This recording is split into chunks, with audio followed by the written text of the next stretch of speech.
I walked into my kitchen that Tuesday morning and saw the envelope on my counter, and my hands started shaking before I even opened it. The return address said First National Bank, and I assumed it was mine. But when I tore it open and saw the account balance, my knees went weak. $2,347,612.18. The name on the account was Terrence A. Morrison, my son. I sat down hard in the chair, my heart hammering so loud I could hear it in my ears. The statement showed dozens of deposits over the past 10 years, transfers from external accounts. Small amounts at first back in 2015, 500 here, 750 there. Nothing that would make you look twice. But they got bigger. By 2018, he was moving 3,000, sometimes 5,000 at a time. And every single transfer came from account numbers that looked familiar, though I couldn't quite place them. I pulled out my reading glasses, my hands trembling so bad the paper rattled, and studied those account numbers more carefully. Then I got up and walked to my home office, dragged out my file cabinet, and pulled my own bank statements from the last decade. The numbers matched. Every single one. Before we continue, please drop a comment if you've ever experienced something like this. I'd love to hear your story and subscribe to the channel to help us grow. My son had been stealing from me for 10 years. 10 years of thinking I was just getting forgetful about my spending, just getting old and careless with money. 10 years of him sitting at my dining room table, eating the food I cooked, hugging me goodbye, telling me he loved me, while he drained my accounts $2,000 at a time. I thought back to 5 years ago, when things started feeling off. I was 63 then, still sharp, still handling my own finances like I'd done for 47 years since my husband Clarence passed. I'd worked as a nurse at Howard University Hospital for 34 years, saved everything I could, invested smart, bought rental properties. By the time I retired, I had close to $4 million spread across accounts and investments. Then the numbers started not adding up. Nothing huge, nothing that screamed theft, just little discrepancies that Terrence explained away so smoothly. "Mom, you probably spent that on the church fundraiser. Remember? Or, didn't you give that to Aunt Yvonne for her medical bills?" And I'd think maybe he was right. Maybe I was getting confused. But I wasn't confused. I just didn't want to believe my own son was a thief. The thing nobody tells you about getting older is that people start treating you like you're already gone, like you're just a placeholder for the person you used to be. Terrence started doing that about 6 years ago, right around the time the transfers got bigger. He'd explain things to me real slow, like I was simple.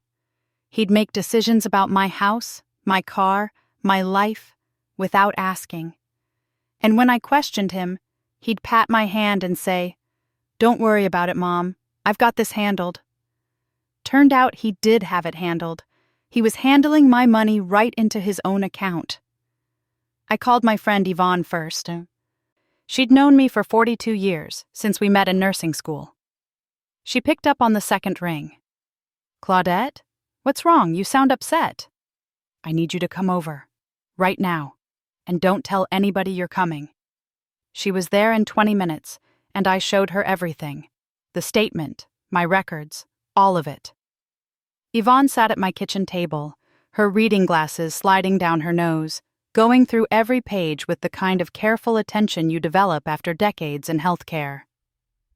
"That boy stole over $2 million from you," she finally said, her voice tight. "Claudette, you need to call the police right now." "I can't prove it's theft," I said. "He's listed as an authorized user on some of my accounts. He helped me set up the online banking years ago." "He'll say I gave him permission." "Did you?" "I don't remember signing anything, but that's exactly what he'll say. That I forgot. That I'm getting senile." Yvonne took off her glasses and looked at me hard. "Are you? Getting senile? Girl, I can recite the periodic table of elements backwards. I remember the name of every patient I treated in my last year at Howard. I remember the exact date Clarence proposed, and what I was wearing, and what song was playing on the radio. My memory's just fine. Then we prove it. We prove he's stealing. But I was already thinking further ahead. Because I'd noticed something else in those statements. Something that made my stomach turn. There were transfers out of Terrence's account, too. Big ones. To someone named Marcus Phillips. I knew that name. Marcus was married to Terrence's wife Shanice's mother, Loretta. Shanice's stepfather. And if Terrence was sending him money, that meant this was bigger than just my son being greedy. This was organized. That's when I knew I couldn't just call the police. I needed to call the FBI. It took me 3 days to get an appointment at the FBI field office in Washington. I told Terrence I was going to visit my sister in Baltimore. Instead, I drove to the Judiciary Square area and walked into a building I'd only ever seen on TV, carrying a manila folder with every piece of evidence I'd gathered. The agent who met with me was a young black woman named Special Agent Kimberly Wilkins. She couldn't have been more than 35, with her hair pulled back in a neat bun and eyes that missed nothing. I liked her immediately. "Mrs. Morrison," she said, "tell me everything." I did. I told her about Terrence, about the transfers, about my suspicions that this wasn't just about me. I told her about the money going to Marcus Phillips, about how Terrence had been pushing me to sign papers lately, papers he said were just updating my will, but that I'd refused to sign without my own lawyer present. Agent Wilkins listened to everything, taking notes, asking questions. When I finished, she sat back and looked at me with something like respect. "Mrs. Morrison, how old are you?" 68? "And you figured all this out yourself? Documented everything? Came here without telling anyone?" "My memory's just fine, Agent Wilkins. My son seems to have forgotten that." She smiled then, just a little. "Mrs. Morrison, what you're describing sounds like financial exploitation of an elderly person, but it also sounds like it might be part of something larger, a pattern. If your son is working with others, if they're targeting multiple victims, this becomes organized elder fraud. Can you investigate it? We can do better than that. If you're willing, we can set up a controlled operation. We can document every transaction, every conversation. We can build a case not just against your son, but against everyone involved. But Mrs. Morrison, I need to be honest with you. This will take time, months, maybe longer. And during that time, you'll have to pretend you don't know anything. You'll have to let your son keep stealing from you. How much more can he take? That's the thing. We'll set up a new account, one we control. We'll make sure the money flows there. He won't actually be stealing anymore, but he'll think he is. Every transaction he makes will be documented evidence, and when we're ready, we'll have everything we need to put him away for a very long time. I thought about my grandbabies. Terrence and Shanice had 3 kids. Tyrell was 12, Destiny was 9, and little Cameron was 6. Beautiful children. Smart. Kind. They didn't deserve to watch their daddy go to prison. But they also didn't deserve to grow up thinking it was okay to steal from the people who loved you. "Let's do it," I said. That was 5 years ago. 5 years of playing dumb while my son thought he was getting away with robbery. 5 years of smiling and nodding while he talked to me like I was senile, while he slowly convinced everyone around us that I was losing my grip on reality. 5 years of documentation, of federal agents monitoring every move Terrence made. And 3 months ago, Agent Wilkins called me with news.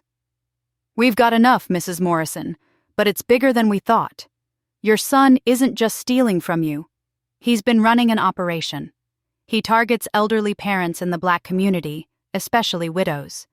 He befriends them, offers to help with their finances, then systematically drains their accounts. We've identified 48 victims so far. The total theft is over $17 million. I had to sit down when she told me that. My boy, my baby boy, who I'd raised to be honest, who I'd sent to Howard University, who I'd supported through business school, was stealing from people just like me all over the city. "There's something else," Agent Wilkins said. "His wife Shanice has been in contact with us." "What?" "She reached out 6 months ago. Turns out Terrence has been stealing from her parents too. Her mother and stepfather, Marcus and Loretta Phillips. Shanice has been gathering evidence on her own. She's got recordings, documents, everything. She's willing to testify." I didn't know whether to laugh or cry. My daughter-in-law, who I'd always thought was cold and distant, had been protecting me all along. Now, sitting in my kitchen with Terrence's bank statement in my hand, I knew it was time. The trap was set. All I had to do was spring it.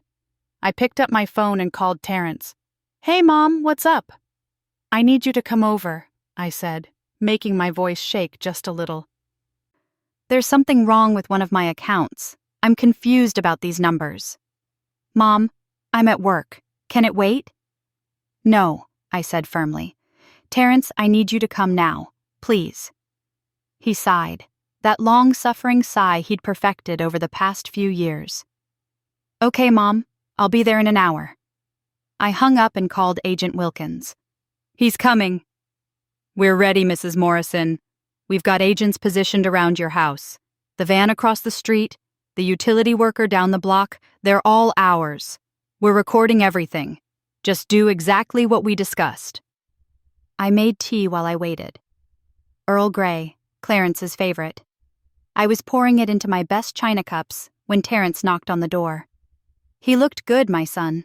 At 43 years old, he was still handsome, still had that smile that made people trust him. He was wearing a suit, expensive, probably paid for with stolen money. He hugged me when I let him in, and I hugged him back, thinking about all the times I'd held him as a baby, all the nights I'd stayed up when he had a fever, all the sacrifices I'd made to give him a good life. "What's going on, Mom? You sounded upset." I handed him the bank statement. "This came in the mail today. I think there's been a mistake." He looked at it, and I watched his face carefully. For just a second, just a fraction of a second, he went pale. Then he recovered, smooth as silk. "Mom, this isn't your account. This is my account. Why did you open my mail?" "It came to my house. The address says your name but my address. I thought it was mine." "Well, it's not." He folded it up, trying to put it in his pocket. "It's private." "Terrence," I said, and my voice wasn't shaking anymore. "Where did you get $2 million? He laughed, actually laughed. "Mom, I'm a financial consultant. I make good money. I invest smart. Not everyone struggles like you think." "Struggles? Baby, I have $4 million in assets. I don't struggle." "Had, Mom. You had money, but you've been spending it. The house repairs, the church donations, the trips. You just don't remember because your memory isn't what it used to be." "My memory is fine." "Is it?" He sat down, and his voice got soft, gentle. The voice you use with children and people you think are simple. "Mom, I didn't want to tell you this, but last year, you signed papers making me your financial guardian. You agreed that you needed help managing your accounts. You don't remember because you were having one of your episodes." "I never signed anything like that." "You did. I have the documents. A judge approved them. Mom, I know this is hard to hear, but you're not competent to handle your own finances anymore. That's why I've been helping you. That's why I have access to your accounts. You gave me permission." I looked at my son, this man I'd raised, this man who was lying to my face without even blinking, and I felt something inside me go cold. "Show me the documents," I said. "They're at my office." "Then call your office and have them sent over, right now." "Mom, I don't have time for this. I have clients waiting." "Terrence Anthony Morrison," I said, using his full name like I did when he was little and in trouble. "Either you show me those documents right now, or I'm calling my lawyer, and the police, and anyone else I can think of." He stood up, and for the first time I saw anger flash across his face. Real anger. You can't prove anything, Mom. Even if you think I took some money, which I didn't, you can't prove it. You're old. You're confused. No one will believe you over me. I'm your financial guardian. I have legal authority over your accounts. You signed papers. A judge approved them. It's all legal. Is it? I asked softly. Did a real judge approve them? Or was it Judge Franklin Chambers? He went very still. How do you know that name? Because Judge Chambers doesn't exist, Terrence. He's a federal agent. Every document you filed was fraudulent. Every signature you forged was documented. Every transaction you made was tracked. You didn't steal from me, baby. You stole from the FBI. The color drained from his face. What are you talking about? I've been working with the FBI's Elder Fraud Division for 5 years. Every penny you thought you were stealing was actually going into a federal account. They've been watching you the whole time. And it's not just me, Terrence. They know about all of them, all 48 victims, all $17 million. He grabbed my arm then, hard enough to hurt. You're lying. You couldn't possibly... The door burst open. Agent Wilkins came through first, followed by 6 other agents, all with guns drawn. Federal agents. Terrence Morrison, you're under arrest for elder financial exploitation, fraud, identity theft, and conspiracy. Let go of your mother and put your hands in the air. Terrence let go of me like I'd burned him. He looked at me, and I saw the exact moment he realized everything was gone. His freedom, his money, his life as he knew it. Mom, he whispered, please. But I just shook my head. I gave you everything, Terrence. 40 years of love and sacrifice. It took you 40 minutes to throw it all away. They cuffed him and read him his rights. As they led him to the door, another agent came in with someone I didn't expect to see. Shanice, my daughter-in-law. She was holding a box of documents, and when she saw me, tears started streaming down her face. I'm so sorry, Claudette, she said. I didn't know until 6 months ago. When I found out what he'd been doing, not just to you, but to my parents, to all those other people, I couldn't... She broke down sobbing. I went to her and pulled her into a hug. You did the right thing, baby. You did the right thing. The children, she whispered. What do I tell the children? You tell them the truth, that their daddy made terrible choices, but that doesn't mean they will. You tell them their grandmother loves them, and you tell them that justice matters, even when it hurts. Agent Wilkins was explaining something about the next steps, about the other arrests they'd be making today, about the victims they'd be contacting. But I wasn't really listening.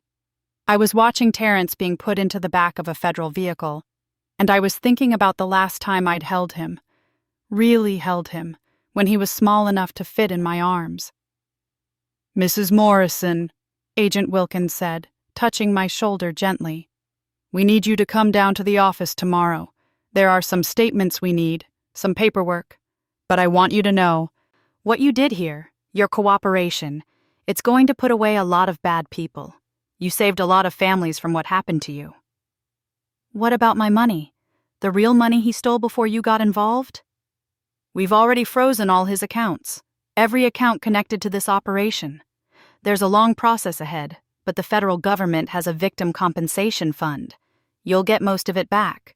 Maybe not all, but most. I nodded, feeling suddenly exhausted. Can I ask you something? Of course. That bank statement that came today. That wasn't a mistake, was it? You sent it here. She smiled. We needed him to react. We needed to see what he'd say, how he'd defend himself. The statement was part of the operation. So this was all planned, the whole confrontation. With your permission, yes. But Mrs. Morrison, the courage you showed, the strength it took to face your own son like that was all you. We gave you the tools, but you're the one who used them. After they left, after the cars drove away and my house was quiet again, I sat in my kitchen with my cold tea and thought about everything that had happened. About the 5 years of pretending, of letting my son think I was weak and confused. About the way he'd grabbed my arm, the way he'd talked to me like I was nothing. But I also thought about Shanice's tears, about Agent Wilkins's respect, about the 47 other victims who would get justice because I'd refused to be silent. My phone rang. It was Yvonne. "Did it happen?" she asked. "It happened. How do you feel?" I thought about that. How did I feel? Sad, angry, betrayed, but also something else. Something I hadn't felt in a long time. "Powerful," I said. "I feel powerful." "Good. Because Claudette, honey, I need to tell you something. Something I found out yesterday." "What?" "You know my friend Darlene? The one whose son convinced her to sell her house and move in with him?" "Yeah?" "She thinks he's been stealing from her too. And she's not the only one. I've been talking to some of the ladies at church. A lot of them have stories, similar stories, and I think some of them might be connected to Terrence." I felt my heart start racing again. "How many?" "At least 10 more, just at our church. And if it's happening at Greater Faith Baptist, it's probably happening at other churches too. The FBI said they identified 48 victims total. But if there's more, then the number's bigger than anyone knows." I stood up, suddenly not tired anymore. "I need to call Agent Wilkins back, right now." But before I could dial, my doorbell rang. I looked through the peephole and saw a woman I didn't recognize. She was older, maybe my age, with silver hair and a face lined with worry. I opened the door. "Can I help you?" "Mrs. Morrison, my name is Geneva Turner. I live 3 blocks over. I saw the FBI vehicles at your house today, and I heard they arrested your son for elder fraud." "How did you hear that so fast?" "Mrs. Morrison, this is a small community. Word travels. And I need to know, was he working alone?" "No," I said. "He was working with others." "Why?" She started crying then, right there on my doorstep. "Because my son did the same thing to me. And I thought I was the only one. I thought I was the crazy old lady who let her own child steal from her. But if your son did it too, if the FBI is involved, then maybe I'm not crazy. Maybe I can get help too." I pulled her inside and made her sit down. "Tell me everything," I said. And as Geneva Turner told me her story, a story that sounded exactly like mine, I realized something. This wasn't over. This was just the beginning. Geneva Turner's son had stolen $375,000 from her over 7 years. She sat at my kitchen table, hands wrapped around the tea I'd made her, telling me how it started small, just like with Terrence. How her son Marcus, no relation to Shanice's stepfather despite sharing the name, had convinced her she needed help with her finances after her husband died. How the help turned into control, and the control turned into theft. "The worst part," Geneva said, her voice breaking, "is that he made me think I was losing my mind. Every time I questioned a transaction, he'd look at me with these sad eyes and say, 'Mom, we talked about this last week. Don't you remember?' And eventually I stopped asking because I was so afraid of what it meant that I couldn't remember." "But you did remember," I said. "You just didn't trust yourself. How did you know to trust yourself? How did you know you weren't actually confused?" I thought about that question. Because I kept records. Everything written down, dated, documented. And when I compared my memories to my records, they matched. Every single time. That's when I knew the problem wasn't my memory. The problem was my son. Geneva wiped her eyes. "I kept records too. I have a whole filing cabinet full of them. But when I tried to show them to my daughter, she said I was being paranoid. She said Marcus would never do that. She took his side." "Where's your daughter now?" "Living in Marcus's house. The house he bought with my money." I felt that cold anger again. The same anger I'd felt watching Terrence lie to my face. Geneva, I need you to call the FBI agent who handled my case. Her name is Kimberly Wilkins. You need to tell her everything you just told me. Will she believe me? She'll believe you because I'll be right there with you. Over the next 72 hours, my house became something like a headquarters for broken trust and stolen lives. Geneva made the call to Agent Wilkins, who came over that same evening with 2 other agents. Within 24 hours, word had spread through our church community, and 6 more women showed up at my door, all with similar stories. Yvonne's friend Darlene was there, her hands shaking as she described how her son convinced her to sign over her house, promising he'd take care of her forever. Instead, he sold the property for $600,000 and put her in a nursing home that cost half what he told her it did, pocketing the difference.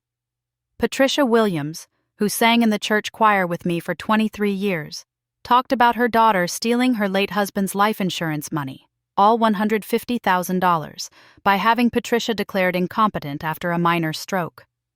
Vivian Cross, elderly, 2 years old and sharp as a tack, explained how her grandson had taken out credit cards in her name, running up $200,000 in debt before disappearing completely. Each story was heartbreaking, each story was enraging, and each story followed the same pattern: a family member gaining trust, taking control, then systematically stealing everything while making the victim doubt their own mind. Agent Wilkins set up her laptop at my dining room table and took statements from everyone. When the last woman finished talking, it was past midnight, and we were all exhausted from crying and remembering and finally being believed. "Ladies," Agent Wilkins said, closing her laptop, "I need to be honest with you. What you've described tonight represents over $3 million in theft. And based on the patterns I'm seeing, I don't think these are isolated incidents. I think there's a network operating in this community, a network that teaches people how to exploit their own elderly family members." "You mean like a school for stealing from your mama?" Yvonne asked, her voice sharp with disgust. "Something like that. We've seen it before in other cities. Someone organizes workshops, online courses, strategy sessions. They teach people how to gain financial control, how to forge documents, how to manipulate their elderly relatives into silence. They take a percentage of whatever their students steal." "Who would do something like that?" Patricia asked. "Someone smart? Someone organized? Someone who knows elder law and banking systems? Someone who—" Agent Wilkins stopped, looking at her phone. "I need to take this." She stepped into my living room, and we could hear her voice getting more intense, though we couldn't make out the words. When she came back, her face was grim. "That was my supervisor. We just executed search warrants on Terrence Morrison's office and home. We found files, hundreds of files, names, addresses, financial information for elderly victims all over the D.C. metro area. But we also found something else. Training materials. PowerPoint presentations on how to manipulate elderly parents, scripts for common objections, legal strategies for establishing guardianship, and payment records showing Terrence was paying someone 20% of everything he stole." My stomach dropped. "Who?" "We're still tracking the payments, but they go to an LLC registered in Delaware. The company is called Golden Years Financial Services." Geneva gasped. "That's the company my son works for. He told me they help seniors with retirement planning." "My daughter mentioned that company too," Darlene said. "She said she was taking some kind of professional development course through them." Agent Wilkins was already typing on her laptop. "How many of your relatives mentioned this company or took courses from them?" Every single hand in the room went up. "We need to make calls," I said, standing up. "Right now. Every woman in this church who has adult children helping with finances, we need to warn them. We need to find out how many others have been targeted." Yvonne was already pulling out her phone. "I'm calling Pastor Jenkins. He needs to know about this." "Wait," Agent Wilkins said. "I understand you want to help, but if we alert too many people too soon, whoever's running this operation will disappear. We need to be strategic." "With all due respect, Agent Wilkins," I said, "while we're being strategic, more elderly people are being robbed. My son has been arrested, but Geneva's son is still out there. So is Darlene's. So are all the others. How many more victims are there going to be while we wait? She looked at me for a long moment, then nodded. You're right. But here's what I need. I need you to organize a meeting. A community meeting. Invite everyone you know who might be affected. But don't tell them why. Just say it's important. Can you do that? When? Tomorrow night. We need to move fast.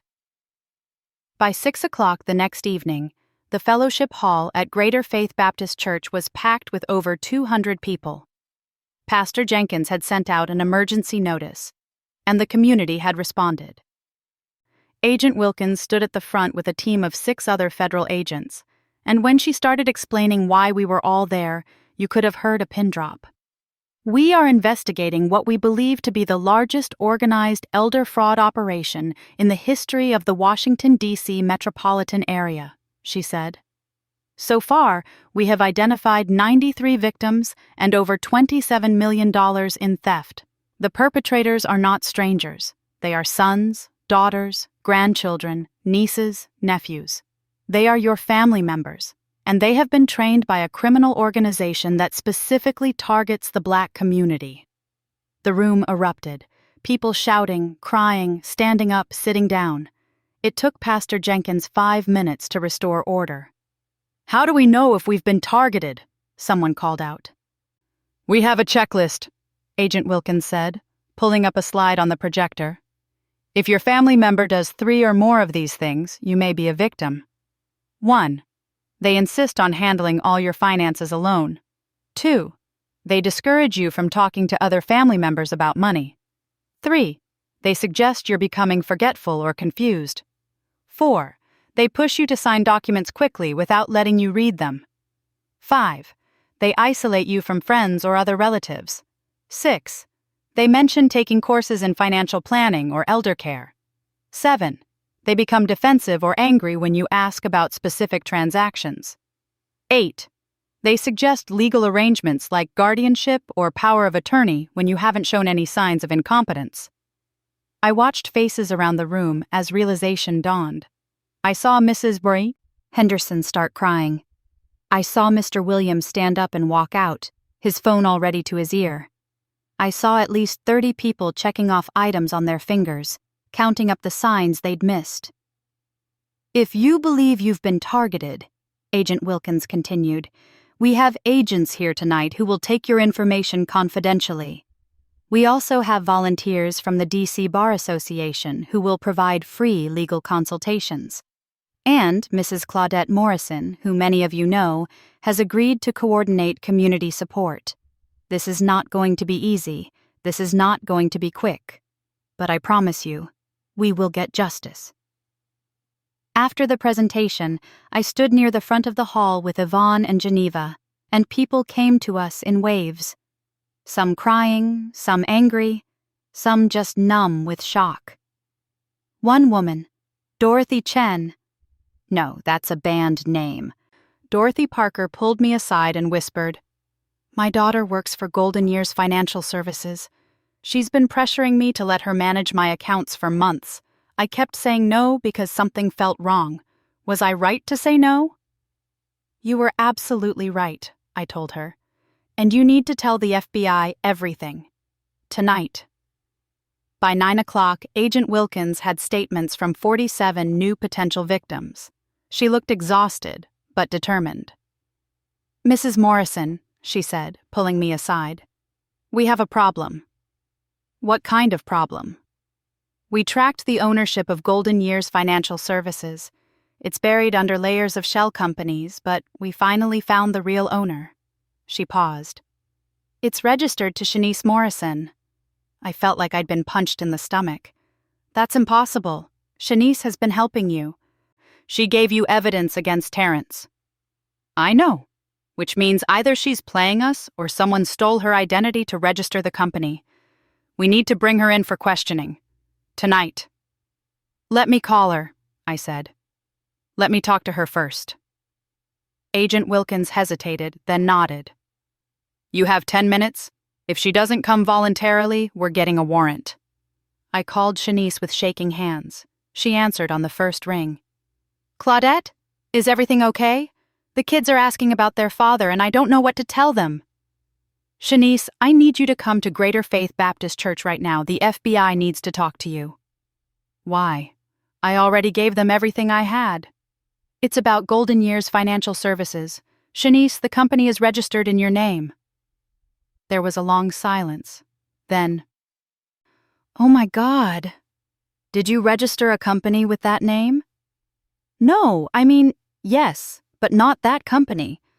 3 years ago, Terrence said he wanted to start a consulting business. He needed my credit because his wasn't good enough. He said it was just paperwork, that I'd be a silent partner. I signed some forms and that was it. I never saw anything about it again.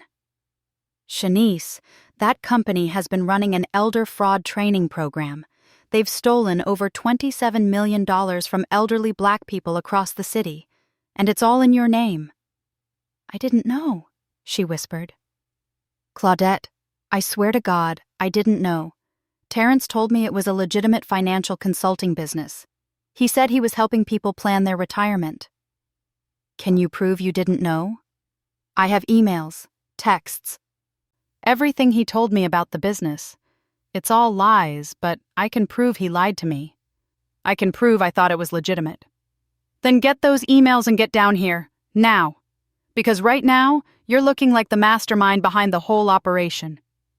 She was there in 23 minutes, her laptop in hand, and her face pale with fear. Agent Wilkins took her into a side room with 2 other agents, and I waited outside with Yvonne, praying that my daughter-in-law was telling the truth. 90 minutes later, they came out.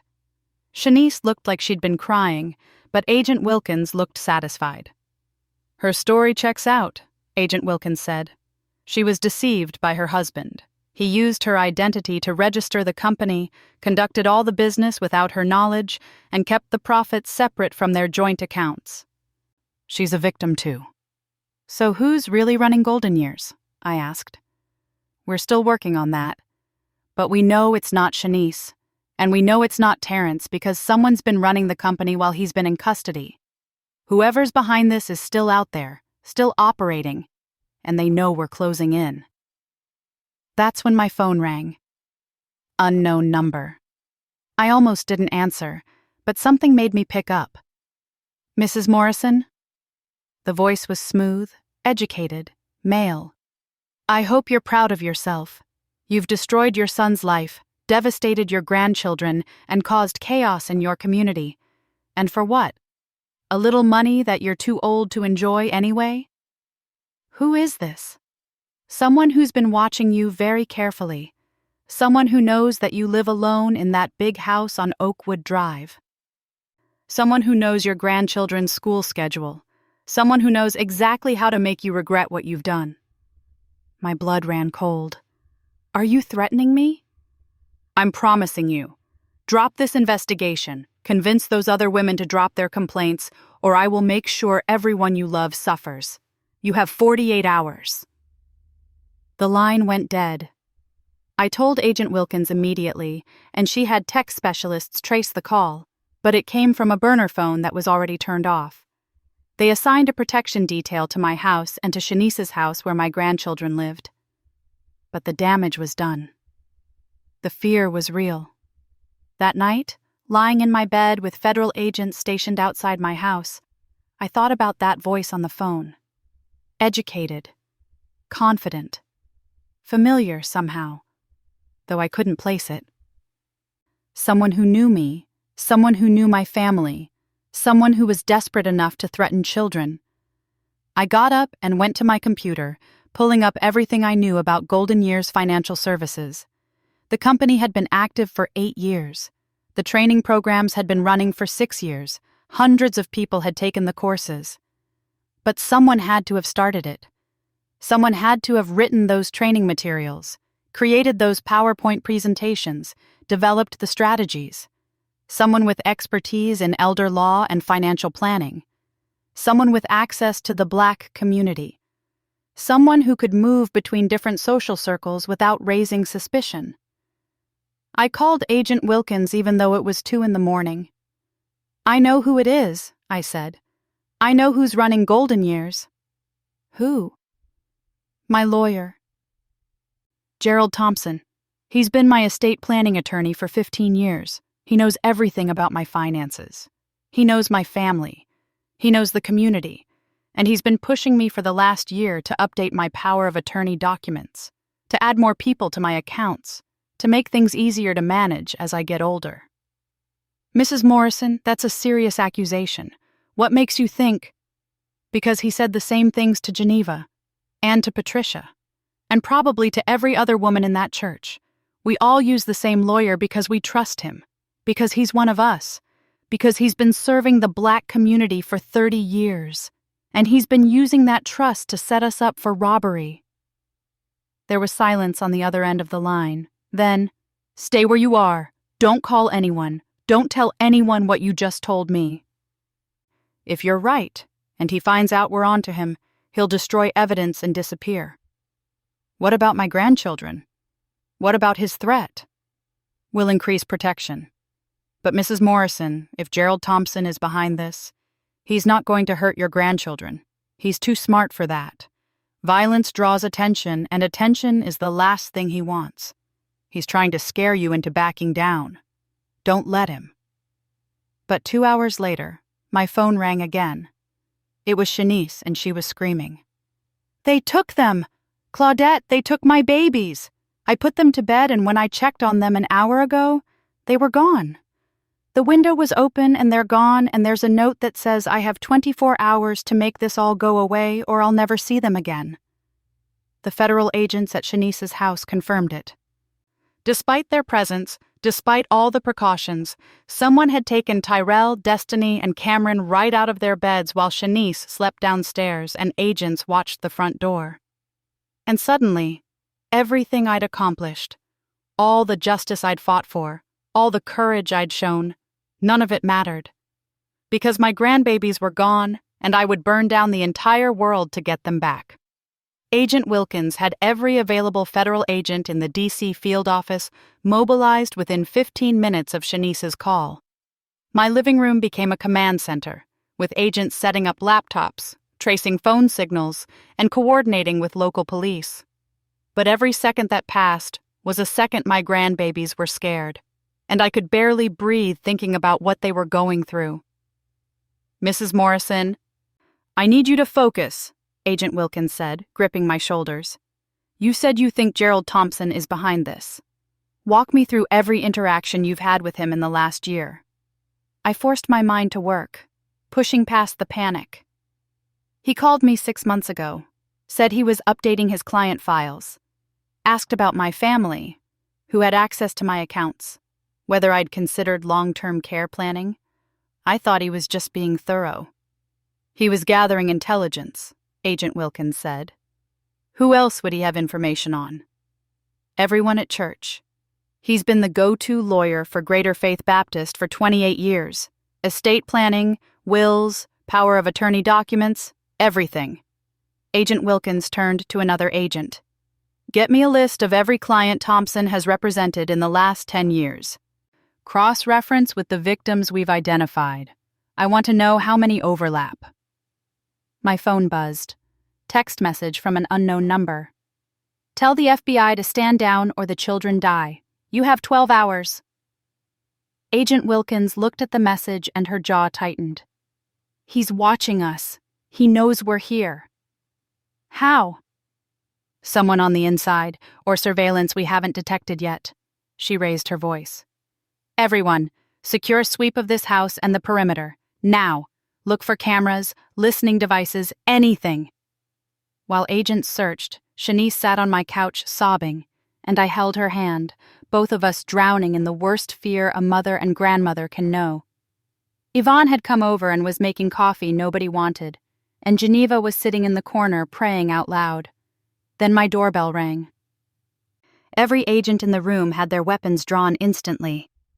Agent Wilkins checked the security camera feed on her laptop. "It's an elderly woman," she said. "Looks like she's crying." I looked at the screen and my heart stopped. "That's Loretta Phillips, Shanice's mother." "Marcus Phillips's wife," Agent Wilkins said. The one Terrence was sending money to. Let me handle this. But Loretta was calling through the door. Claudette? Shanice? I know you're in there. Please, I need to talk to you. It's about the children. Shanice jumped up, but Agent Wilkins held her back. It could be a trap. That's my mother, Shanice said. Let me talk to her. Two agents flanked the door as Agent Wilkins opened it. Loretta stumbled in, her face streaked with tears, her hands shaking. They're at the warehouse, she gasped. Marcus's storage warehouse on Benning Road, Unit 317. I just found out 30 minutes ago. He's been working with Gerald Thompson for 9 years. I didn't know. I swear I didn't know what they were doing until tonight when Marcus came home and I overheard him on the phone talking about 3 children and making problems disappear, and I realized what he meant and... Mrs. Phillips, slow down, Agent Wilkins said. How do you know the children are at the warehouse? Because I followed him. He left the house an hour ago, said he had business to handle. I followed his car to the warehouse and watched him go inside. I couldn't see into the unit, but I heard children crying. I heard a little girl calling for her mama. Shanice made a sound like a wounded animal, and I had to hold her up to keep her from collapsing. Agent Wilkins was already on her radio. All units, we have a location. Benning Road Storage Facility, Unit 317. Move in silent. Suspects are armed and have 3 child hostages. I want sniper positions, negotiators, and tactical team on site in 10 minutes. I'm coming, I said. Mrs. Morrison, you need to stay here where it's safe. Those are my grandbabies in there. I'm coming. She looked at me for a long moment, then nodded. Stay in the van. Don't make me regret this. The drive to the warehouse took 8 minutes that felt like 8 hours. The tactical team was already in position when we arrived, surrounding the storage facility. Through night vision cameras, we could see heat signatures inside Unit 317. 5 people. 3 small, 2 large. The children are alive, Agent Wilkins said. Relief evident in her voice. They're sitting together in the corner. 2 adult males are near the door. Can we identify them? Another agent asked. Running facial recognition now. A pause. Confirmed. Marcus Phillips and Gerald Thompson. Hearing his name made my blood boil. This man, this lawyer who I'd trusted with my most important documents, who I'd recommended to my friends, who I'd invited into my home, had kidnapped my grandchildren to protect his criminal empire. We need to negotiate, the tactical commander said. Children involved means we can't go in hard. I'll negotiate, I said. Mrs. Morrison, you're emotionally involved. That makes you a liability. That makes me their best chance, I countered. Gerald Thompson knows me. He's been manipulating me for years. Let me use that. Let me make him think he's won. Agent Wilkins looked torn but finally nodded. Wire her up. But Mrs. Morrison, if anything goes wrong, if he threatens those children in any way, you get out and we go in. Understood? They fitted me with a wire and a bulletproof vest hidden under my coat. My hands were shaking as I approached the storage unit door, but I forced my voice to stay steady. Gerald, it's Claudette Morrison. I need to talk to you. There was silence. Then his voice, calm and educated like always. Mrs. Morrison, I hoped you'd be smart enough to stay away from this. You have my grandbabies in there. Where else would I be? I have 3 children whose mother made very poor choices that could be corrected with a simple phone call from you to Agent Wilkins, telling her this investigation is over. And if I make that call, you'll let them go? I'll let them go. I'll disappear. And everyone can go back to their lives. All you have to do is choose your grandchildren over your pride. My pride? The anger in my voice was real. You think this is about pride? You've stolen from dozens of elderly people. You've destroyed families. I've provided a service, he interrupted. These elderly people are sitting on wealth they can't even enjoy while their adult children struggle. I simply facilitated a transfer of assets from people who are finished with life to people who are still living it. If anything, I'm a humanitarian. I heard Destiny crying inside the unit, and it took every ounce of self-control I had not to break down that door myself. "You're a thief who hides behind fancy words," I said, "and you're a coward who threatens children." "I'm a realist who understands that sometimes difficult choices must be made. Now, are you going to make that phone call, or do I need to demonstrate how serious I am? Don't you touch those children. Then give me what I want. You have 5 seconds. 5, 4, 3. "I'll do it," I said quickly. "I'll make the call. Just let me hear their voices first. Let me know they're okay." There was a pause. Then I heard Tyrell's voice, trying to be brave. "Grandma? We're scared, but we're okay. The man said we have to be quiet or—" "That's enough," Gerald snapped. "Make the call, Mrs. Morrison. Now." I pulled out my phone with shaking hands and dialed Agent Wilkins' number. She answered immediately. "This is Claudette Morrison," I said, my voice breaking. "I want to end the investigation. Drop all charges, close all cases, send everyone home. It's over. Mrs. Morrison, you don't have to—" "Yes, I do, please. Just end it." I hung up and looked at the storage unit door. "There, it's done. Now let them go." "How do I know you're telling the truth?" "Because I'm a grandmother who would do anything for her babies. Because I'm tired of fighting. Because you've won, Gerald. You've won." The door opened slowly. Gerald Thompson stood there, well-dressed as always, looking nothing like a man who'd just committed kidnapping and run a multi-million-dollar criminal enterprise. Behind him, I could see Marcus Phillips holding a gun, and in the corner, huddled together, were Tyrell, Destiny, and Cameron. "You're smarter than I gave you credit for," Gerald said. "Most people would have let their emotions override their judgment. Most people don't have as much to lose as I do." "True. Now I'm going to walk out of here with Marcus. The children will remain inside for 10 minutes, giving us time to leave. If anyone follows us, if any agents approach us, Marcus has instructions to return and make sure those children never testify about what they've seen. Are we clear?" I nodded, not trusting my voice. Gerald smiled. "It's been a pleasure doing business with you, Mrs. Morrison. Give my regards to—" That's when the flashbang grenades went in. The tactical team breached from 3 sides simultaneously. Gerald and Marcus went down before they could even process what was happening. Agents swarmed the unit, securing the suspects and reaching the children in under 7 seconds. I ran forward as they brought my grandbabies out. They were crying and scared but unhurt, and I gathered all 3 of them into my arms, sobbing with relief. "You're safe," I whispered. "You're safe now."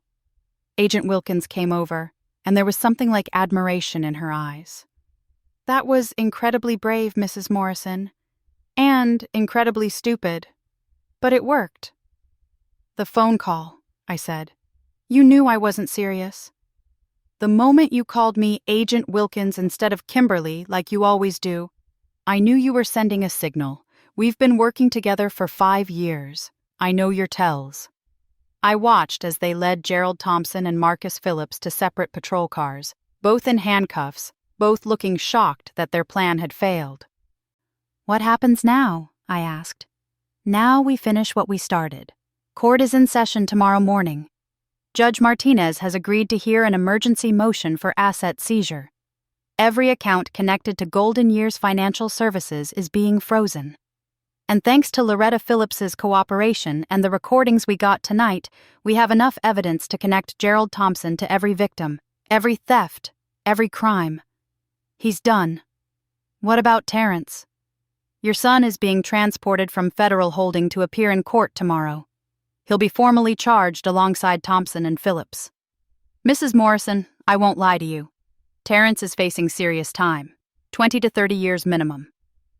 I nodded, feeling the weight of that reality. My son, my baby boy, was going to prison for most of the rest of his life. And it was my testimony that would put him there.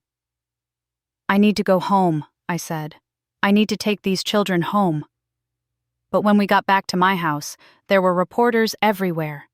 Somehow the media had gotten wind of the story, and my quiet street was filled with news vans and cameras and people shouting questions. Agent Wilkins tried to clear a path, but one reporter pushed through. "Mrs. Morrison, is it true you helped the FBI expose the largest elder fraud ring in D.C. history? Is it true your own son was involved?" I looked at that reporter, at all those cameras, and I thought about every elderly person who'd been too ashamed to come forward, who'd been too afraid to speak up, who'd believed they were alone in their suffering. "My name is Claudette Morrison," I said clearly. "I'm 68 years old.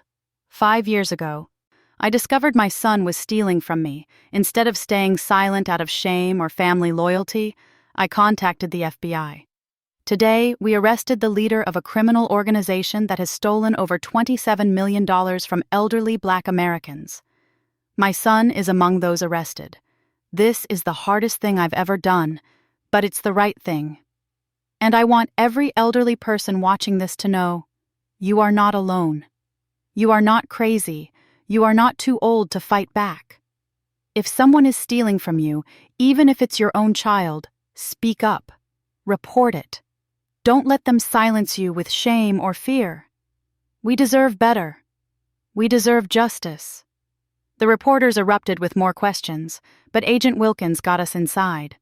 Yvonne and Geneva were waiting with Shanice and Loretta, and we all sat together in my living room. Exhausted and traumatized, but alive and together. "What you said out there," Geneva said quietly, "that's going to help a lot of people." "I hope so. Because Gerald Thompson didn't create this problem by himself. There are probably others out there doing the same thing, and the only way we stop them is if people speak up." The next morning, the courthouse was packed. Word had spread through the community, and over 300 people showed up to watch the proceedings. The bailiff had to open overflow rooms just to accommodate everyone. Judge Martinez was a stern woman in her 50s who'd built her reputation on handling complex fraud cases. She looked at Gerald Thompson with open disgust. "Mr. Thompson," she said, "you are charged with 173 counts of elder financial exploitation, conspiracy to commit fraud, identity theft, money laundering, and kidnapping. How do you plead?" "Not guilty, Your Honor." His voice was still smooth, still confident, like he thought he could talk his way out of this.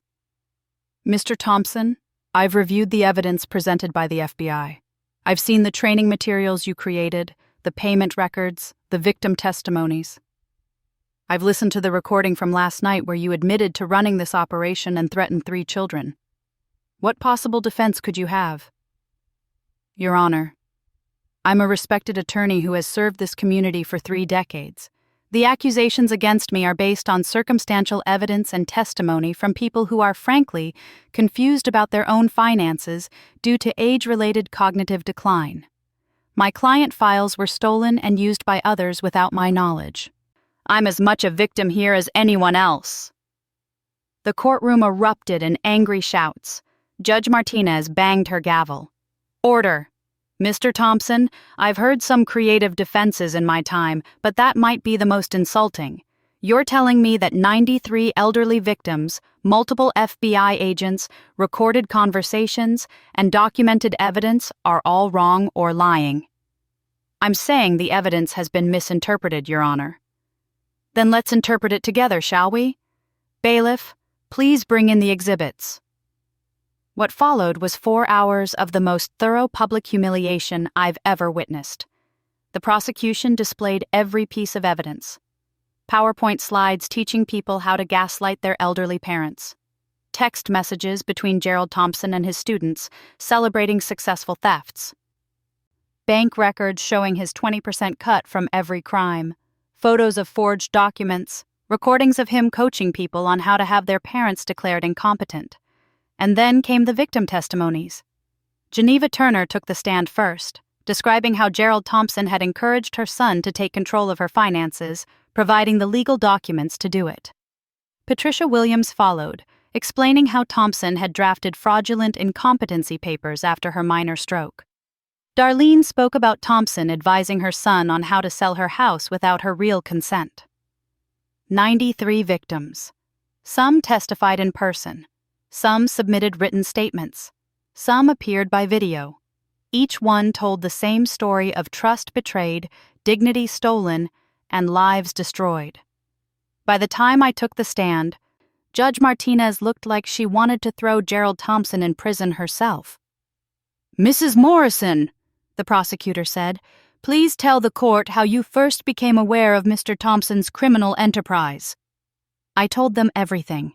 About discovering Terrence's bank statement, about contacting the FBI, about the 5 years of documented evidence, about the training materials and the network of thieves, about last night and the kidnapping and the moment I realized the man I'd trusted was a monster. Gerald Thompson's lawyer tried to cross-examine me, suggesting I was confused or vindictive or had false memories. But I had every document memorized, every date, every transaction, every conversation. I recited them all from memory, and I watched Gerald Thompson's face as he realized he'd severely underestimated the woman he thought was just another confused old lady.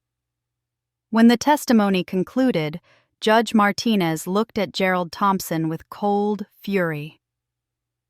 "Mr. Thompson, I've been a judge for 22 years. I've seen a lot of criminals try to justify their actions. But you represent something particularly vile. You didn't steal from strangers. You systematically targeted the elderly members of your own community. You used your position as a trusted attorney to identify vulnerable victims. You taught others how to betray their own parents. You built an empire on the suffering of people who deserved to enjoy their retirement in peace and dignity. And when you were caught, you kidnapped 3 innocent children to avoid accountability." Your Honor, I'm not finished. You have shown no remorse, no acknowledgement of wrongdoing, no concern for the devastating impact your crimes have had on dozens of families. Therefore, I am remanding you to custody without bail pending trial. I am also recommending to the federal prosecutor that they pursue the maximum sentence on every count. This court is adjourned. The courtroom erupted in cheers and applause. People were crying and hugging and celebrating. But I just felt tired. Outside the courthouse, I stood with Yvonne and Geneva and the other victims, and a reporter from the Washington Post asked if I had any final thoughts. "I want people to understand something," I said. "This didn't happen because we were weak or stupid or too old to manage our own lives. This happened because we trusted people we loved. That's not a weakness. That's humanity. But now we're here, we're speaking up, and we're demanding justice, and we're going to keep speaking up until every elderly person in this country knows they have the right to be treated with dignity and respect, regardless of their age." The reporter was scribbling notes. "What's next for you, Mrs. Morrison?" "Next, I'm going to spend time with my grandchildren. I'm going to heal. And then I'm going to work with Agent Wilkins and the other victims to start a foundation. We're calling it the Elder Justice Alliance. We're going to provide resources, legal support, and advocacy for elderly victims of financial exploitation. We're going to make sure what happened to us doesn't happen to anyone else." "What about your son?" I took a deep breath. Terrence made his choices. He's going to face the consequences. That breaks my heart, but it doesn't change what's right. Justice doesn't stop being important just because it's painful. 3 months later, Gerald Thompson was convicted on all counts and sentenced to 47 years in federal prison. Marcus Phillips got 32 years. Terrence Morrison, who cooperated with prosecutors and showed genuine remorse, received 18 years. The Golden Years financial services accounts were liquidated, and every victim received full restitution. The government recovered over $31 million total, more than anyone had initially suspected was stolen. Shanice filed for divorce and got full custody of the children. She moved in with me temporarily, and we've been healing together, rebuilding trust and family. Loretta Phillips divorced Marcus and testified against him at trial. She's been attending our Elder Justice Alliance support groups and has become a powerful advocate for victims. The Elder Justice Alliance now operates in 7 cities across the country. We've helped over 200 victims recover stolen assets and prosecute their abusers. We've lobbied for stronger elder protection laws in 5 states. And we've created a nationwide network of elderly advocates who refuse to be silenced. Last week, I received a letter from Terrence. It was the first direct communication we'd had since his arrest. He wrote, "Mom, I know I can never make this right. I know I destroyed your trust and betrayed everything you taught me. But I want you to know that being in here, having time to think about what I did, I finally understand the magnitude of my crimes. Not just against you, but against all those families. I robbed people of their dignity, their security, their peace. I did it because I was greedy and selfish, and I convinced myself that money was more important than honor. I was wrong. I will spend every day for the rest of my life trying to be worthy of the mother who raised me better than this. I love you. I'm sorry. And I understand if you can never forgive me. I haven't responded yet. Maybe I will someday. Maybe I won't. Forgiveness is complicated when the person who hurt you is your own child. But I know this. I did the right thing. Every elderly person who's gotten their money back, every family that's been saved from similar theft, every potential victim who's been warned, they all matter more than my comfort or my shame or my desire to protect my son from his own choices. Today, I'm sitting on my porch with Yvonne, watching my grandchildren play in the yard. Tyrell is teaching Cameron how to throw a football. Destiny is reading under the oak tree. They're healing. We're all healing. You did good, Claudette, Yvonne says. You did real good. We did good, I correct her. All of us together. And that's the truth. It wasn't just me. It was every victim who found the courage to speak up. It was Agent Wilkins and her team who believed us. It was Judge Martinez who showed no tolerance for elder abuse. It was Shanice who gathered evidence against her own husband. It was Loretta who chose conscience over loyalty. It was the community that rallied around us instead of shaming us. We did this together. And together, we're making sure it never happens again. My name is Claudette Morrison. I'm 68 years old. I'm a retired nurse, a grandmother, an advocate, and a survivor. I gave my son everything for 43 years. It took him 10 years to betray me. But it took me only 5 years to take my power back and help dozens of other people do the same. That's not a story about being a victim. That's a story about refusing to stay one. Thank you for staying with us through this journey. Please subscribe for more stories and drop a comment. We read every single one.